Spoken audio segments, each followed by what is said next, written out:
레위 지파의 이 성읍 분배에 대해서 함께 보려고 합니다. 그래서 말씀의 제목은 노멀하게 그냥 같이 한번 읽어보겠습니다. 시작. 네, 레위 사람의 성읍 분배입니다. 레위 지파는 이 땅을 분배받은 게 아니고요, 성읍을 분배받았습니다. 이유들은 아실 겁니다. 왜냐하면 레위 지파는 자기의 땅을 기업으로 받지 않았기 때문입니다.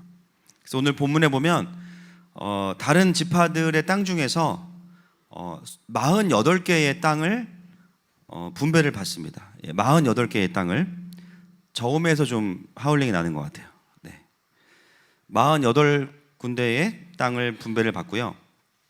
오늘 이 내용을 보면 이제 뭔 별 내용이 없어 보이지만 그러나 또 이 안에 숨겨진 하나님의 놀라운 섭리가 있습니다. 할렐루야. 레위 지파의 성읍 분배를 통해서 또 우리에게 말씀하시는 주님의 음성을 듣기 원합니다. 자, 1절과 2절 말씀 같이 보겠습니다. 시작. 그때 레위 사람의 족장들이 제사장 엘르아살과 눈의 아들 여호수아와 이스라엘 자손의 지파 족장들에게 나아와 가나안 땅 실로에서 그들에게 말하여 이르되 여호와께서 모세에게 명령하사 우리가 거주할 성읍들과 우리 가축을 위해 그 목초지들을 우리에게 주라 하셨나이다 하매. 오늘 본문에 보면 레위 지파가 성읍을 받는데 알아서 주는 게 아니고요, 레위 지파가 족장과 리더들이 나와서 그 성읍을 달라고 합니다. 이것은 왜냐하면 갑자기 이제 성읍을 요구하는 게 아니라 하나님께서 모세를 통해서 이미 이 레위 지파에게 성읍을 주시겠다고 말씀하셨어요. 자, 민수기 35장 1절부터 8절까지 보겠습니다. 시작. 여호와께서 여리고 맞은편 요단 강가 모압 평지에서 모세에게 말씀하여 이르시되 이스라엘 자손에게 명령하여 그들이 받은 기업에서 레위인에게 거주할 성읍들을 주게 하고 너희는 또 그 성읍들을 두르고 있는 초장을 레위인에게 주어서 성읍은 그들의 거처가 되게 하고 초장은 그들의 재산인 가축과 짐승들을 둘 곳이 되게 할 것이라. 너희가 레위인에게 줄 성읍들의 들은 성벽에서부터 밖으로 사방 1000규빗이라. 성을 중앙에 두고 성밖 동쪽으로 2000규빗, 남쪽으로 2000규빗, 서쪽으로 2000규빗, 북쪽으로 2000규빗을 측량할지니 이는 그들의 성읍의 들이며 너희가 레위인에게 줄 성읍은 살인자들이 피하게 할 도피성으로 6성읍이요 그 외에 42성읍이라. 너희가 레위인에게 모두 48성읍을 주고 그 초장도 함께 주되 너희가 이스라엘 자손의 소유에서 레위인에게 너희가 성읍을 줄 때에 많이 받은 자에게서는 많이 떼어서 주고 적게 받은 자에게서는 적게 떼어 줄 것이라. 각기 받은 기업을 따라서 그 성읍들을 레위인에게 줄지니라. 민수기에 보니까 레위 지파에게 줄 성읍과 주변의 목초지까지 다 이제 배당하도록 말씀을 하신 거예요. 여러분, 우리가 지난주에 봤지만 여호수아 20장에서는요 도피성을 우리가 지난주에 이제 6개의 도피성을 확인했죠. 그 도피성의 성읍이 누구에게 속해 있는 성읍이냐면 레위 지파가 갖고 있는 성읍 중에서 6개를 분배하는 겁니다. 그러면 순서가 뭐가 먼저예요? 레위 지파의 성읍을 주고선 도피성을 이제 뺏는 게 아니고 도피성을 구별해야 되는데 레위 지파의 성읍은 분배하지 않으면서 도피성을 먼저 지정한 거죠. 이해되시죠? 여러분, 오늘 왜 이 레위 지파의 족장들이 찾아왔는지 좀 이해가 되십니까? 지금 여호수아와 리더들이 뭐를 주저하고 있냐면 레위 지파에게 그들의 성읍을 주는 것을 주저하고 있습니다. 왜 주저할까요? 왜냐하면 어떤 새로운 땅을 주는 게 아니라 다른 지파들이 가지고 있는 성읍 중에서 그것을 쉽게 말하면 십시일반해서 성읍을 주어야 되기 때문이에요. 오늘 이 본문에 보면 각 지파들이 평균 3개, 적으면 3개, 많으면 7개 이렇게 해서 평균 4개 정도의 성읍을 각출을 합니다. 그래서 12지파가 있는 그 도시 안에, 각 땅 안에 이제 성들이 레위 지파를 또 거기에 두게 되는 거죠. 쉽게 말하면 여호수아가 이거를 이제 말을 해야 되거든요. 말하기가 좀 부담스러운 거예요. 여러분, 우리 교회는 해당이 안 돼. 할렐루야. 그렇죠? 이번에 선교 갈 때 여러분 정말 제가 감동했어요. 할렐루야. 야, 이렇게 많은 분들이 그냥 이름도 없이 빛도 없이 또 넉넉하지 않은 분들도 많으실 텐데 어떻게 이렇게 선교에 마음을 쏟으실까 보면서 너무 감동했고, 그래서 사실 하나님께서 우리를 이스라엘 삼으셨으면 좋았을 텐데, 할렐루야, 그렇죠? 하나님께서 왜 이들을 삼으셨는지를 알 것 같아요. 연약하고, 그렇죠? 고집이 세고 목이 곱고. 그래서 어떻게 보면 하나님이 가장 인간 중에 다루기 어려운 민족 중에 하나가 이제 이스라엘이고, 한국은 다루기 편합니다, 그죠? 우리는 아파트만 주면 돼요, 할렐루야. 다른 거 괜찮아요. 세계 열방 필요 없어, 그죠? 이 이스라엘 민족들이 다 땅을 이제 분배받은 다음에 거기서 자신들의 성읍을 내어 놓아야 되는데, 그 말을 하는 게 여호수아가 되게 좀 거시기 한 거예요. 그래서 이제 순서가 바뀌어서 도피성을 먼저 지정해 버리니까 레위 지파들은 기다리고 있다가 이게 뭔 일이냐 그러면서 여호수아를 찾아갑니다. 그리고 당당하게 우리의 성읍을 주세요, 요구를 하는 거죠. 여러분, 저는 오늘 이 부분을 보면서 우리가 물론 하나님께 막 아무거나 막 달라고 하는 막 달란 말이 아니에요, 그렇죠? 그냥 막 다 주세요 이건 아니지만, 정말 이 하나님의 언약에 근거한 기도는 응답이 있어요. 응답이 있어요. 왜냐하면 나의 필요를 넘어서서, 물론 우리의 필요가 맞지만 그것은 하나님 나라에 합하기 때문입니다. 언약에 근거한 기도는 반드시 응답이 있어요. 왜냐하면 그것은 하나님의 선하신 뜻을 이루기 때문입니다. 오늘 레위 지파가 여호수아에게 찾아가서 자신들의 성읍을 달라는 것은 그저 개인이 살 집을 달라는 것, 그것으로 끝나는 것이 아닙니다, 그죠? 결국 이것은 이스라엘 전체를 향한 하나님의 임재와 관련이 있는 요구입니다. 그랬을 때 여호수아가 주저하던 마음을 정리하고 속히 그들의 성읍을 분배하는 모습을 오늘 보게 되는 거죠. 자, 요한복음 15장 7절 말씀을 같이 읽겠습니다. 시작. 너희가 내 안에 거하고 내 말이 너희 안에 거하면 무엇이든지 원하는 대로 구하라. 그리하면 이루리라. 너희가 내 안에 거하고 내 말이 너희 안에 거하면 무엇이든지 원하는 대로 구하라. 여러분, 여기 핵심은 뭐예요? 무엇이 그리하면 이루리라. 그것이 바로 포도나무의 열매를 맺는 비결이다. 여러분, 때로 우리의 기도에 응답이 없으실 때도 있어요. 하나님께서 정말 나에게 필요한데, 여러분, 나에게 필요한 것이 다 나에게 유익한 것은 아닙니다. 근데 그 판단도 누가 해요? 하나님이 하시는 거예요. 여러분, 아이들이 원한다고 해서 그게 다 아이들에게 유익한 겁니까? 아니죠. 아들이 막 중학교 올라가면서 아빠 나 오토바이 사줘, 다 그게 그 아이를 위한 거예요? 아니에요, 그죠? 물론 모든 기도에 대한 응답이 없는 것이 뭐 잘못 구했다 뭐 그렇게 볼 수는 없지만, 그러나 때로는 우리의 기도가 하나님의 뜻과 일치하지 않을 때, 또 그것은 결국은 나에게 유익하지 않을 때, 그런 기도에는 사실은 응답이 없는 게 하나님의 축복입니다. 여러분이 하나님이 선하시다는 것 안에는 뭐가 있냐면, 나를 나보다 더 잘 아시고, 나를 나보다 더 사랑하시고, 나를 이 땅에 보내신 그 하나님의 사랑이 하나님의 선하심 안에 포함되어 있는 거예요. 그래서 우리가 기도할 때 응답에 대한 확신도 중요하지만 더 중요한 본질적인 확신이 뭐냐면, 내 기도를 들으시는 하나님께서 선하시다는 거예요. 그분이 나보다 나를 더 사랑하시고 나를 더 잘 아시고, 나를 향한 계획은 나에게 있는 것이 아니라 그분께 있기 때문입니다.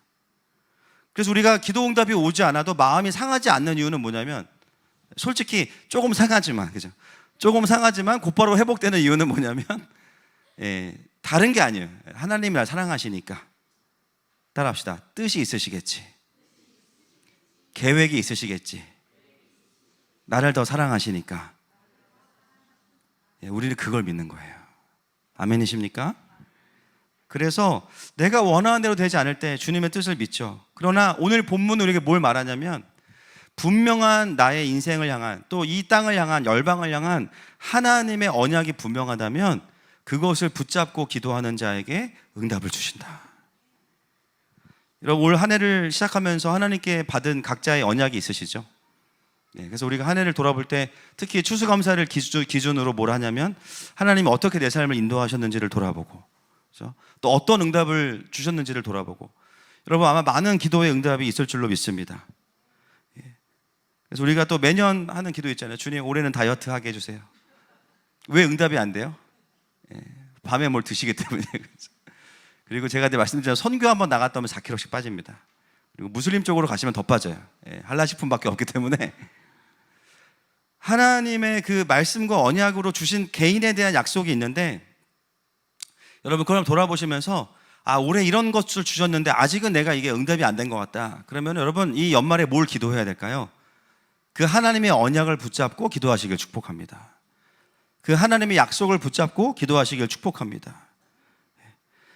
때로는 굉장히 그것이 하나님의 뜻이 내 삶에 이루어지는 것을 약속을 받았는데 내가 봐도 이건 어려워. 내가 봐도 이건 불가능한 일이야. 그런 것도 있어요. 때로는 이걸 구하면 정말 많은 분들이 불편해질 수도 있다. 그런 것들이 있어요. 마치 뭐냐면 12지파가 자신의 성읍을 내어놓는 것처럼 불편하게 되는 기도 제목도 있어요. 그래서 인간적으로 보면 굳이 구하고 싶지도 않고 또 다른 사람을 불편하게 하는 게 아닌가. 그러나 여러분 그것이 여러분 각자에게 주신 하나님의 뜻이라면 하나님께서 그것을 말씀하신 이유가 있으실 겁니다. 그러므로 여러분 상황보다 하나님의 언약을 앞세워서 기도하시기를 축복합니다. 여러분 반드시 그렇게 할 때 하나님께서 여러분과 저의 삶에 또 공동체 안에 또 하나님의 뜻을 이루시고 열매를 맺으실 줄로 믿습니다. 여러분 우리는 이 레위 지파에게 왜 땅을 주지 않았는가, 또 다른 지파들이 주게 했는가, 여러 가지 이유가 있지만 잠깐 정리하면요, 여호수아 13장 33절입니다. 시작. 오직 레위 지파에게는 모세가 기업을 주지 아니하였으니 이는 그들에게 말씀하신 것과 같이 이스라엘의 하나님 여호와께서 그들의 기업이 되심이었더라. 아멘. 1차적으로 레위 지파는 이제 풀타임 사역자이기 때문에 땅을 지키고 관리할 시간이 없습니다. 그죠? 그리고 또 한 가지는 뭐냐면 레위 지파들에게도 그게 되게 중요한 게 뭐냐면 믿음으로 살아가고 믿음으로 사역하도록 하는 중요한 구조예요. 그래서 레위 지파는 다른 지파도 마찬가지지만 철저하게 먼저 하나님을 의지하는 구조를 만드셨어요. 그래야 섬기는 그 하나님을 경험하고 그 진정성을 가지고 섬길 수 있기 때문에. 둘째로 다른 지파들의 관점에서 보면 레위 지파를 돌보는 것은 무엇을 의미하냐면요, 이스라엘 예배 공동체인 이스라엘의 영적인 상태를 체크업하는 거예요. 체크업하는 거. 다른 지파들이 예배를 소중히 여기지 않고 제사를 가볍게 여기고 하나님을 경홀히 여기면 어떻게 돼요? 하나님 중심으로 살지 않기 때문에 헌물과 헌금을 드리지 않습니다. 그 말은 뭐냐면 레위인들을 돌보지 않게 돼요. 그럼 어떻게 됩니까? 결국은 제사를 섬길 사람이 없어요. 말씀을 가르칠 사람이 없어지는 거예요. 그래서 레위인들의 궁핍함은 결국 무엇을 의미하냐면 레위인들이 게으르다 이게 아니라 이스라엘이 제사를 중심으로 지금 살아가고 있지 않다는 것을 알려주는 온도계입니다. 그래서 여러분 가장 이스라엘이 자기 소견대로 자기 옳은 대로 행했던 시대가 언제예요? 성경에 보면 사사시대죠. 사사시 보겠습니다. 17장 7절부터 13절까지 한번 쭉 읽겠습니다. 시작. 유다 가족에 속한 유다 베들레헴에 한 청년이 있었으니 그는 레위인으로서 거기서 거류하였더라. 그 사람이 거주할 곳을 찾고자 하여 그 성읍 유다 베들레헴을 떠나 가다가 에브라임 산지로 가서 미가의 집에 이르매 미가가 그에게 묻되 너는 어디서부터 오느냐 하니 그가 이르되 나는 유다 베들레헴의 레위인으로서 거주할 곳을 찾으러 가노라 하는지라. 미가가 그에게 이르되 내가 나와 함께 거주하며 나를 위하여 아버지와 제사장이 되라. 내가 해마다 은 10과 의복 1벌과 먹을 것을 주리라 하므로 그 레위인이 들어갔더라. 그 레위인이 그 사람과 함께 거주하기를 만족하게 생각했으니 이는 그 청년이 미가의 아들 중 하나같이 됨이라. 미가가 그 레위인을 거룩하게 구별하매 그 청년이 미가의 제사장이 되어 그 집에 있었더라. 이에 미가가 이르되 레위인이 내 제사장이 되었으니 이제 여호와께서 내게 복 주실 줄을 아노라 하니라. 아멘. 여러분 이런 일이 벌어지는 거예요. 베들레헴에 거주하는 레위인은 거기 있어야 됩니다. 거기서 예배를 섬겨야 되는데 왜 돌아다녀요? 알바를 구러 다니는 거예요. 쉽게 말하면. 그죠? 그러면서 이 한 가정에 와서 보세요. 마지막 절에 이 레위인이 내 제사장이 되었으니 이제 여호와께서 내게 복 주실 줄을 아노라 하니라 이렇게 말합니다. 여러분 이 모습은 사사시대에 영적인 질서가 완전히 무너진 것을 보여주는 겁니다. 단적인 예예요. 거의 레위인이 한 개인의 가정에 전속 무당이 된 겁니다. 레위인을 가지면 하나님이 축복하시겠지. 예, 틀린 거죠. 사사시대에 제사를 중심으로 이스라엘이 연합하지 않으니까요, 레위 지파들이 방황하기 시작하는 거예요. 쉽게 말하면 이수 지역을 이탈하기 시작하는 거예요. 그 땅에서 섬겨야 되는 예배들을 가지고 돌아다니는 거예요. 누가 나에게 더 많은 것을 줄까? 누가 나의 필요를 채울까? 물론 레위인들도 회개해야 됩니다. 그러나 이 본문이 말하는 것은 뭐냐면 이스라엘 전체의 영적인 상황이 이러했다는 것을 의미하고 있습니다. 여러분, 이런 일들은 일어나면 안 됩니다. 아멘이십니까? 예. 여러분, 제가 성경에서 가장 사랑하는 말씀이 있어요. 갈라디아서 6장 6절입니다. 시작. 가르침을 받는 자는 말씀을 가르치는 자와 모든 좋은 것을 함께 알아. 한 번 더 읽어야 돼요. 시작. 가르침을 받는 자는 말씀을 가르치는 자와 모든 좋은 것을 함께 알아. 할렐루야. 예, 이것이 우리의 가문의 가온이 되기를 축복합니다. 아니, 이거는 성경에 써 있잖아요. 제가 좀 뭐 다른 거 갖고 왔어요 지금.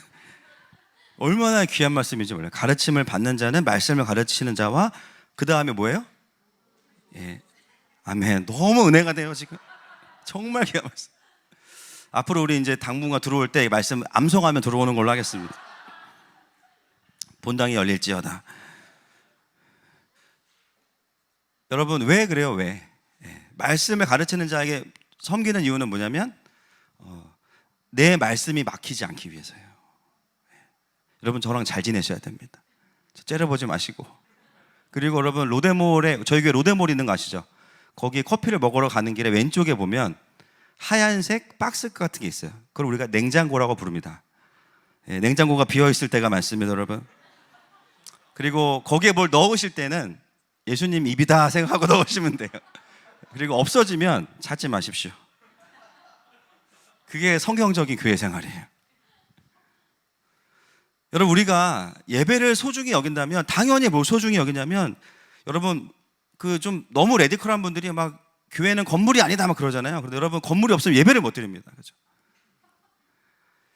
여러분, 이 건물이 있어야 예배를 드리는 거예요. 그래서 우리가 청소도 하고 깨끗이 하는 이유가 뭐예요? 건물이 우상이어서가 아니고 예배를 잘 드리기 위해서 아니에요. 그렇죠? 우리가 정말 하나님을 경외한다는 것은 하나님만 경외하는 것이 아니라 그 하나님께 예배하기 위한 모든 필요들을 채우는 겁니다. 여러분, 저희 교회 예산을 보면요, 이제 교육자들이 많아요. 그죠? 그 이유는 뭐예요? 예배를 잘 섬기기 위해서. 주일학교 아이들.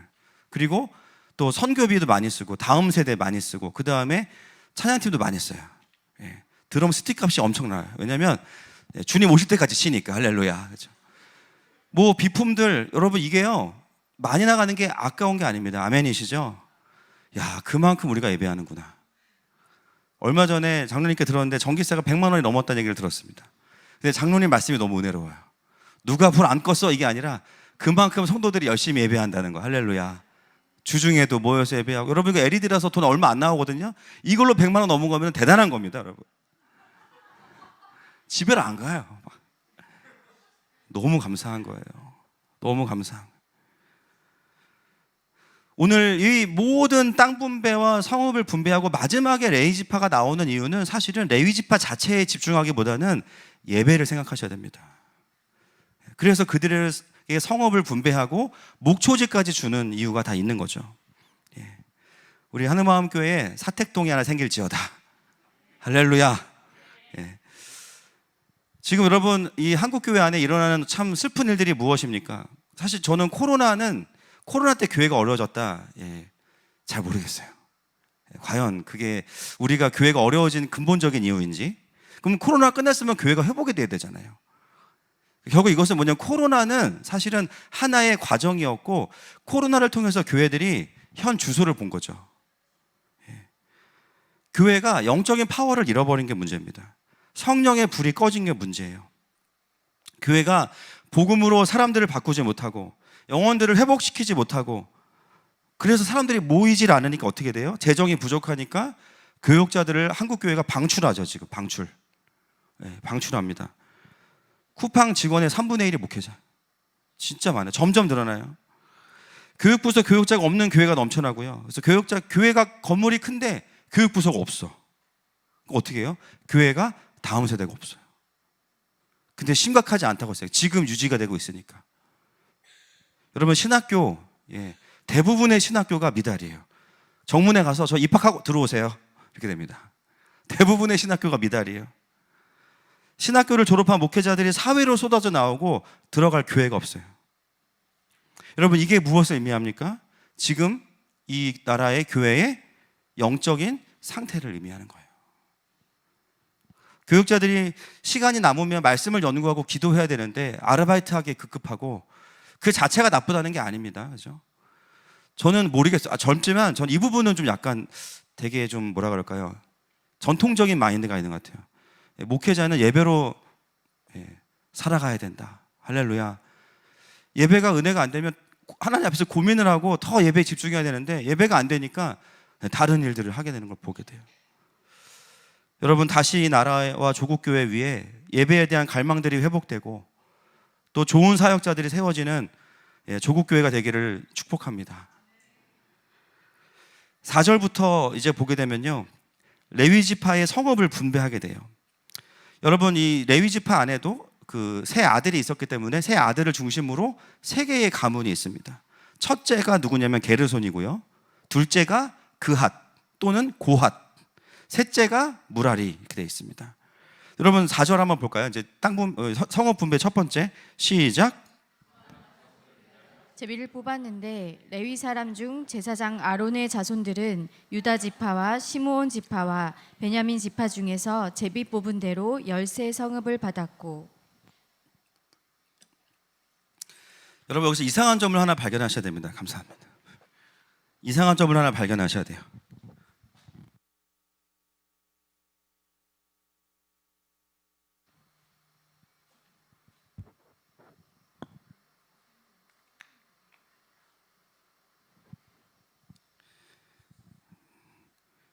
건전지도 없네요. 네.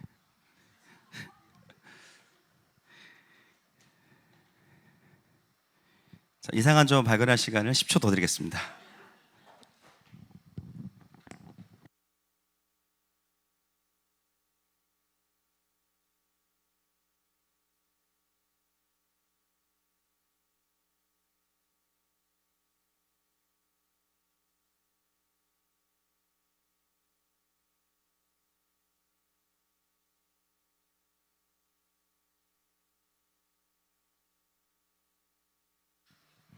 발견하셨어요? 첫째가 아니고 둘째 지파부터 성읍을 주죠. 그러니까 성경을 의심해야 돼요.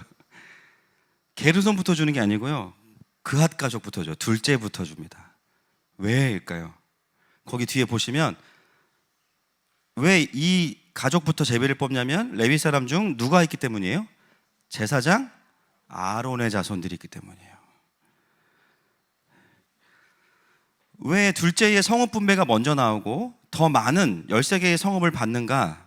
바로 대제사장 아론의 자손이 있기 때문입니다. 이 고핫 자손의 사역은 뭐냐면 민수기 3장 29절부터 31절 보겠습니다. 시작. 고핫 자손의 종족들은 성막 남쪽에 진을 칠 것이요 우시엘의 아들 엘리사바는 고핫 사람의 종족과 조상의 가문의 지휘관이 될 것이며 그들이 맡을 것은 증거계와 상과 등잔대와 제잔들과 성소에서 봉사하는 데 쓰는 기구들과 휘장과 그것에 쓰는 모든 것이며. 여러분 이 고핫 자손의 부르심은 뭐냐면 성전과 성막을 가장 가까이서 섬기는 자들이 이들이에요. 그래서 이 사람들에게 둘째임에도 불구하고 먼저 성읍을 뽑을 수 있는 기회를 줍니다. 심지어 여러분 5절에 보면요, 그핫 자손의 남은 가족들, 그 같은 그핫 자손 중에서도 남은 가족들이 있는데 그 남은 가족들 안에 누가 있냐면 모세의 자손들이 있어요. 또 같은 그핫 자손인데 아론의 가족부터 먼저 성읍을 분배합니다. 그 이유는 뭐냐면 성막과 성전을 섬기는 사람들이기 때문이에요. 여기서 우리가 무엇을 느낄 수 있습니까? 여러분 하나님의 임재보다 더 큰 권위는 없어요. 아론이 대단해서가 아니라 성전과 성막을 가장 우선순위 여겼기 때문에 하나님의 임재가 가장 큰 권위입니다. 아무리 모세가 이스라엘의 그 전무후무한 리더였지만 그 또한 하나님의 그냥 저스트 종이에요. 그냥 종. 여러분, 여기서 우리가 무엇을 느낄 수 있냐면 하나님의 공동체, 이스라엘도 마찬가지지만 하나님의 공동체는 진짜 임재를 중심으로 모여 있는 곳이 바로 교회입니다. 그래서 우리가 최후까지 지켜야 되는 게 뭐냐면요, 성전과 성막이에요. 성전과 성막. 여러분, 제가 우리 수요일날 김 목사님 백골부대 말씀하셨지만 저는 성남에 공군기지를 나왔습니다. 공군에게 최전방은 활주로예요. 공군은 자기가 총알을 맞아서도 활주로를 지켜야 돼. 그냥 비행기를 띄우면 그게 우리 임무니까. 그래서 모든 게 다 활주로를 중심으로 배치되어 있는 거예요. 그래서 제가 활주로에 있는 쓰레기를 줍지 않으면 비행기가 뜰 수 없었던 거죠. 저에게 엄청난 권위가 있었습니다. 여러분, 그 이스라엘 공동체가 가장 중요시 여겨야 되는 그 마지막 임무가 뭐냐면요, 가장 중요한 임무가 성전과 성막을 지키는 겁니다. 여러분, 그래서 교회는 다른 무엇보다 하나님의 임재를 누릴 수 있는 것으로 구조가 세워지는 것이 가장 우선순위가 되어야 됩니다. 모든 의사결정에 있어서도 그게 가장 중요한 원리입니다. 물론 주님이 어디 가시는 건 아니지만 임재를 유지한다는 것은 다른 개념이죠. 왜 제사장들이 불을 꺼트리면 안 돼요? 계속해서 하나님의 임재가 있어야 되기 때문에. 그렇죠? 그 임재를 지켜가는 것은 그냥 하나님이 어디에나 존재하시지 그 존재가 아니에요. 무소부재의 개념이 아니라 특별한 하나님의 인격적인 어떤 통치와 임재를 의미하는 것입니다. 그것을 위해서는 지금 이 시대에 무엇이 필요하냐? 아론의 대제사장을 목회자로 적용하기보다는 예수님으로 적용해야 돼요. 우리가 주님께로 갈 수 있는 유일한 길. 할렐루야.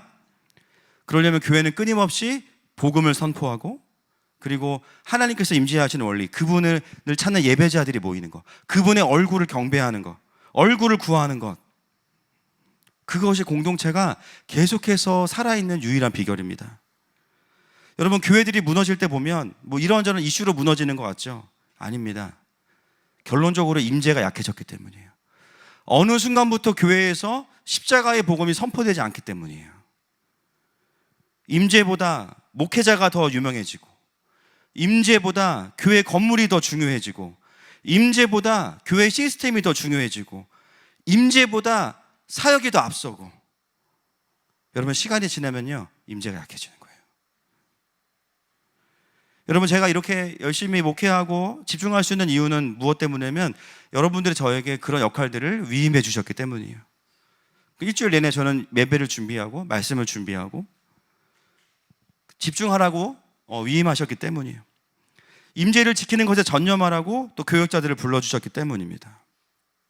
여러분, 오늘도 우리의 예배 가운데 주님의 장막이 펼쳐지기를 선포합니다.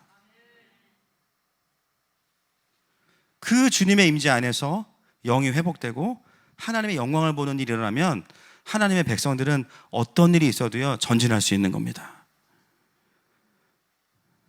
오늘 이 아론 자손들이 제비를 뽑았는데 그 땅을 제가 찾아보니까 어디로 받았냐면요, 예루살렘 주변이에요. 예루살렘 주변. 여러분, 이것은 하나님의 놀라운 섭리입니다. 왜냐하면 제비를 뽑았잖아요. 우리 지파가 어디로 갈지를 결정한 게 아니에요. 의논한 것도 아니에요. 그런데 하나님께서 그들을 베들레헴 근처에 포진시키신 거예요. 그것은 뭐냐면 성전이 세워지는 그곳에 하나님이 하나님의 사람들을 먼저 보내신 겁니다. 제가 이런 메시지가 나올 때 항상 드는 예화가 있어요. 하늘마음교회가 미금으로 오기 전에 압구정에 있을 때 하나님께서 먼저 이 미금에 유근호 집사를 심어 놓으셨어요. 그때는 청년이었고 교회도 바빠서 잘 못 나올 때였어요. 어느 날 이 집사님이 교회 왔는데 교회가 이사를 간대 가지고 미금으로 간대. 그래서 여기 미금이 아닌 줄 알았대요. 구리에도 미금이 있잖아요. 근데 어느 날 교회가 집 앞으로 온 거예요. 여러분, 이런 경험은 성도로 살면서 하기 힘든 경험이기 때문에, 여러분, 그렇죠? 내가 사는 집 근처로 교회가 이사 온다. 내가 이사를 가는데 보통 교회가 이사를 온다. 그래서 지금 레위 지파를 열심히 하고 있는 겁니다. 한 주도 빠지면 안 될 거예요, 이제.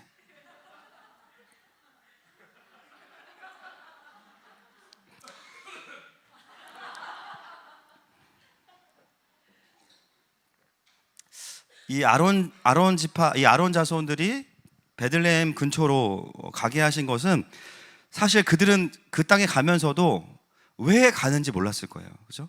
어떤 작은 부르심은 알겠어요. 그러나 궁극적으로 그곳에 보내시면서 하나님은 정말 한참 후의 시간들을 바라보면서 그들을 그곳으로 보내신 겁니다. 여러분, 하나님은 실수가 없으세요. 지금 내가 있는 이 삶의 자리 도무지 이해할 수 없어. 왜 나를 이런 가정에, 왜 나를 이런 직장에, 왜 나를 이런 곳에 부르셨지? 아무리 기도해도 모르, 그냥 답답하고 힘들 뿐이에요. 여러분, 하나님은 실수가 없으세요. 우리를 어디에 두실 때 하나님은요, 반드시 그분의 선하신 목적과 뜻이 있습니다. 나를 통해 이루기 원하시는 뜻이 있어요. 지금 내가 그렇게 경험되지 않고 있을 뿐이지 조금만 더 시간이 지나면 어느 순간부터 깨달아지게 됩니다. 당장 부르심을 모르겠다 그러면 떠나라는 사인이 없으면, 그래서 제가 뭐라고 말씀드려요? 기다리면서 지금 할 일을 하는 겁니다. 부르신 곳에서 감사하고 주어진 부르심에 충성하는 저와 여러분 되시기를 축복합니다. 하나님은 이 아론 지파를 그쪽으로 보내면서 벌써 이 베들레헴의 성전까지 보시면서 그 섬김에 대한 부분까지 다 보고 계신 거예요. 그래서 여러분 8절부터 40절까지를 보시면, 눈으로 보시면 모든 이 레위 지파의 자손들이 받은 성읍들을 다 소개하고 있습니다. 구체적으로. 오늘 시간상 다 읽지 않겠습니다. 집에 가셔서 읽어보시면 잠이 잘 오실 거예요. 자, 41절, 42절 넘어가겠습니다. 시작. 레위 사람들이 이스라엘 자손의 기업 중에서 받은 성읍은 모두 48성읍이요 또 그 목초지들이라. 이 각 성읍의 주위에 목초지가 있었고 모든 성읍이 다 그러하였더라. 결국 48개의 성읍을 받고 모든 성읍이 다 그러했더라 이렇게 합니다. 여러분, 오늘 본문에 보면 가장 큰 특징은요, 레위 지파들이 자신들이 살아갈 성읍을 분배받았다라는 거예요. 그래서 지속적으로 제사를 섬기고 말씀을 가르칠 수 있는 안정적인 구조가 나왔다는 겁니다. 쉽게 말하면 지역교회가 자립이 됐다는 얘기죠. 그 필요가 채워졌기 때문에. 그게 뭐예요? 지난주와 연결시키면 전진 배치된 예배를 지속 가능할 수 있도록 구조가 완성됐다는 이야기입니다. 여러분, 저는 이 본문을 보면서 물론 이제 물질의 필요가 채워졌기 때문에 레위 지파가 이제 안정됐지만 근본적으로 본다면 임재를 유지할 수 있는 구조가 나왔다는 것이고 그 필요들이 채워진 거예요. 여러분, 임재가 계속해서 우리 가운데 하나님의 임재가 있을 수 있는 것은 뭐 건물도 필요하고 목회자도 필요하지만 사실은 여러분, 임재라는 게 뭡니까? 하나님이 오시는 거예요. 어떻게 주님이 오세요? 요한복음 4장 23절, 요한복음 4장 앞으로 좀 넘겨주시고, 요한복음 4장입니다. 23절. 네, 다 아시니까 제가 읽겠습니다. 아버지께 참되게 예배하는 자들은 영과 진리로 예배할 때가 오나니 곧 이때라. 아버지께서는 자기에게 이렇게 예배하는 자들을 찾으시느니라. 제가 사역을 하면서 예배를 성공시키는 방법을 알았어요. 어떤 목회자의 어떠함은 일단 뒤로 하고 예배자들이 보이면 돼요. 그 예배자는 뭐냐? 주님을 갈망하는 사람들이에요. 예배를 성공시키는 방법이에요. 예배자들이 모이면 주님이 오십니다. 여러분, 금요 집회가 뜨거운 이유, 뭐 지하라서 따뜻하니까, 그죠? 그런 것도 있지만 뜨거운 이유는 다른 게 아니고 가장 근본적으로 이 시간을 주님 앞에서 하나님을 갈망하는 자들이 모였기 때문입니다. 예배가 깊어지지 않는 이유는 갈망이 있는 예배자들이 아니라 종교인들이 모이기 때문이에요. 이 시간을 버텨야 된다. 이 시간이 출석 이후에 아무런 의미가 없다고 느끼는 사람들이 모이잖아요. 세상에서 가장 뚫기 힘든 예배가 그런 예배예요. 그냥 중직자니까 나와야 되고, 그냥 뭐 목회자니까 나와야 돼요. 근데 예배에 대한 마음은 솔직히 없어. 그 예배가 진짜 힘든 예배예요. 하늘마음교회가 계속 전진해 가면서 하나님의 임재가 쌓이는 이유가 무엇이냐면 갈망이 있는 예배자들이 계속 모이기 때문입니다. 주님은 그런 예배를 항상 찾아오시기 때문에. 앞으로도 우리가 예배 가운데 이 도시선교를 향한 예배로 계속 우리가 가려면 결국에는 뭐냐면 기도하는 사람들, 갈망하는 사람들이 계속 모이는 거예요. 추수할 일꾼을 보내주십시오 기도할 때 그 속에는 어떤 의미가 포함되어 있냐면 하나님을 갈망하는 자들을 보내주십시오. 왜냐하면 이 추수는요, 우리가 하는 게 아니에요. 사실은 주께서 날마다 구원받는 자를 더하시니라. 하나님이 하시는 거예요. 그래서 이 하나님의 임재를 가지고 하늘마음교회만 일으키는 것이 목표가 아니라 도시의 어둠을 뚫어야 됩니다. 아멘이십니까? 또 하늘마음 안에 있지는 않지만 영적인 갈급함이 있는 자들도 와서 회복되고 도시 선교사로 살아갈 수 있어야 돼요. 도시 안에 잠자는 자들을 깨우고 상처에 묶인 자들을 자유케 하고 육신과 정신이 아픈 자들을 회복시키는 예배가 될지어다. 하나님이 오시는 예배는 그 일들이 일어나기 때문입니다. 누가복음 4장 다시 띄워주십시오. 누가복음 4장 18절 말씀 시작. 주의 성령이 내게 임하셨으니 이는 가난한 자에게 복음을 전하게 하시려고 내게 기름을 부으시고 나를 보내사 포로된 자에게 자유를 눈먼 자에게 다시 보게 함을 전파하며 눌린 자를 자유롭게 하고. 아멘. 네, 이것이 예배 가운데 또 우리가 주님 안에 있을 때 십자가의 복음, 또 성령의 그 강력한 역사가 우리에게 이루시는 하나님의 역사인 줄로 믿습니다. 49장 창세기 49장 5절부터 7절 한번 읽어볼까요? 네, 시작. 시므온과 레이는 형제요 그들의 칼은 폭력의 도구로다. 내 호나 그들의 모의에 상관하지 말지어다. 내 영광아 그들의 집회에 참여하지 말지어다. 그들이 그들의 분노대로 사람을 죽이고 그들의 혈기대로 소의 발목 힘줄을 끊었음이로다. 그 노여움이 혹독하니 저주를 받을 것이요 분기가 맹렬하니 저주를 받을 것이라. 내가 그들을 야곱 중에서 나누며 이스라엘 중에서 흩으리로다. 자, 이걸 왜 읽었을까요? 7절에 보면 내가 그들을 흩으리로다 되어 있죠. 시므온 지파는 유다에 편입되어서 없어졌고 레위는 잘못했다가 중간에 한번 잘했죠. 그렇죠? 우상 숭배할 때 이스라엘 편에 서지 않고 하나님의 편에 섰습니다. 그래서 참 희한한 게 있어요. 흩어졌어요. 일단 흩어지는 건 예언이 성취돼야 되니까 흩어졌는데 분명히 그것은 어떤 죄에 대한 징계로서의 예언이거든요. 근데 그 흩어짐을 하나님은 저주로 사용하신 게 아니에요. 여러분, 레위 지파가 흩어져서 뭐 했어요? 말씀을 가르치고 제사를 세웠죠. 결국 그것은 이스라엘의 하나님의 통치를 지키는 통로가 된 겁니다. 그러니까 하나님은 참 너무 전능하신 분이에요.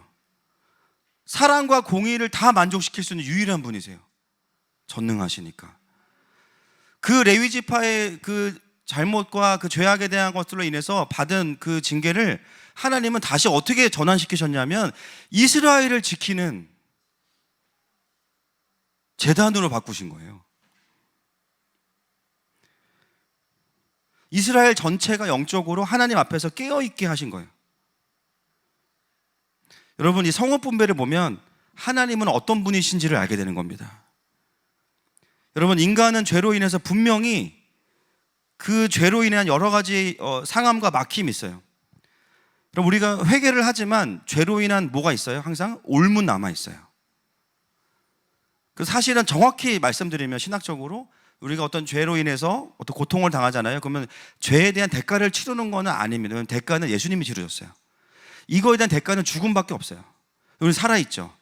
다만 죄로 인해서 겪는 불편함과 올무는 뭐냐면 내가 그 죄로 인하여서 하나님 앞에 득죄해 있음을 알면서 근신하게 하는 일종의 흉터입니다.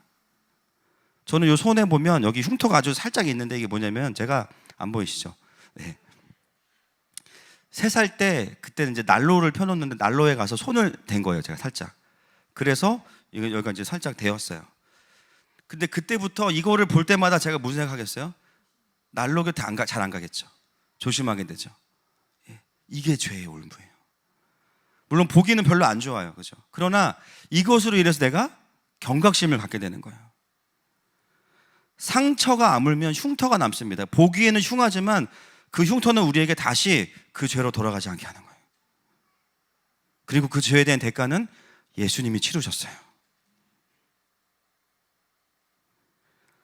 여러분, 사단은 어떻게 하냐면요, 그 죄로 인한 올무를 하나님 앞에서 깨어있는 것으로 선용하게 하는 것이 아니라 어떤 메시지로 바꾸냐면요, 너는 저주받았어로 바꿔요.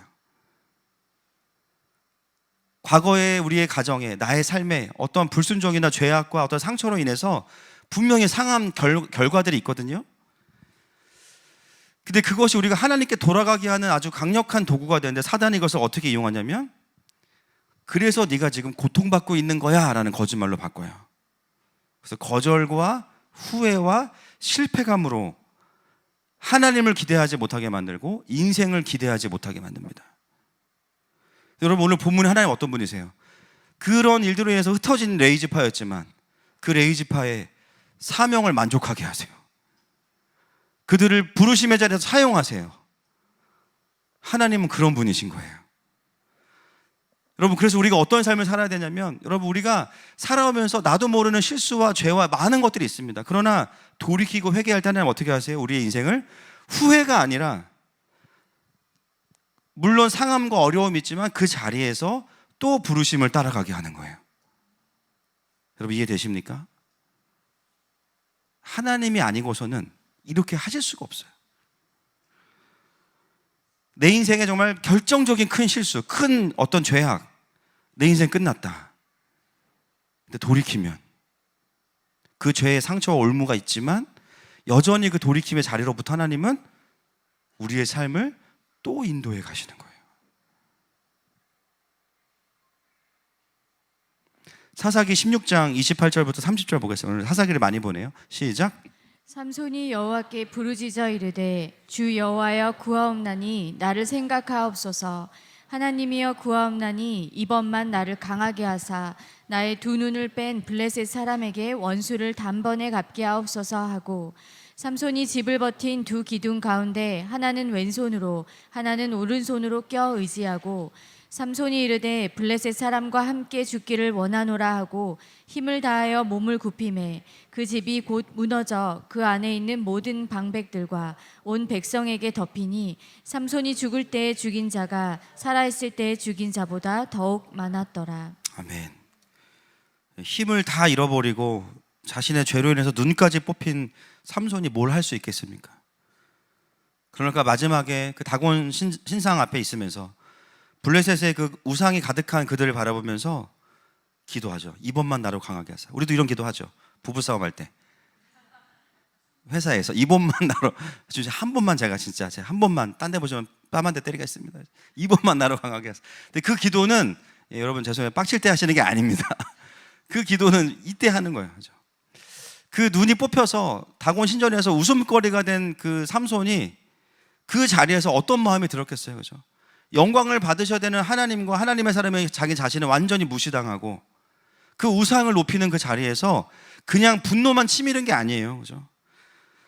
왜냐면 그러면 하나님이 응답하시지 않을 거니까. 그런 거면 그 안에 뭐가 있었냐면 하나님의 영광을 회복하고 하나님의 공의를 만족시켜 드리고 싶은 자신의 사명이 확 올라온 거예요. 이번만 나로 강하게 하자. 그때 하나님이 그에게 힘을 주십니다. 그리고 그 한 번의 역사로 살았을 때 죽인 사람보다 죽을 때 죽인 사람이 더 많았더라. 여러분, 우리의 연약함과 죄악도 회개하고 돌이키면 하나님은 기회를 주세요. 그리고 살아가게 하십니다. 그리고 어떻게 해요? 부르심을 더 소중히 여기는 삶으로 살아가게 되는 겁니다. 말씀을 좀 정리하기 원합니다. 오늘 레위지파의 성읍 분배를 우리가 함께 살펴봤는데 참 여러 가지 하나님의 이 안에서도 계획과 마음을 보게 됩니다. 레위지파가 안정된 것은 임재의 안정화이고, 그것은 우리의 삶에 전진 배치된 예배를 뒤로 물러서지 않는 거예요. 이제 여러분, 우리는 지난주 이후로 우리의 예배는 뒤로 물러가지 않습니다. 아멘이십니까?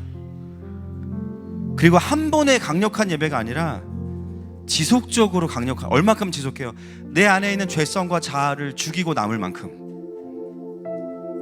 삶에 밀려오는 염려와 근심들을 뒤집어 엎을 만큼, 내 안에 끝도 없는 우울과 사망 권세를 완전히 끊을 만큼 강력한 예배.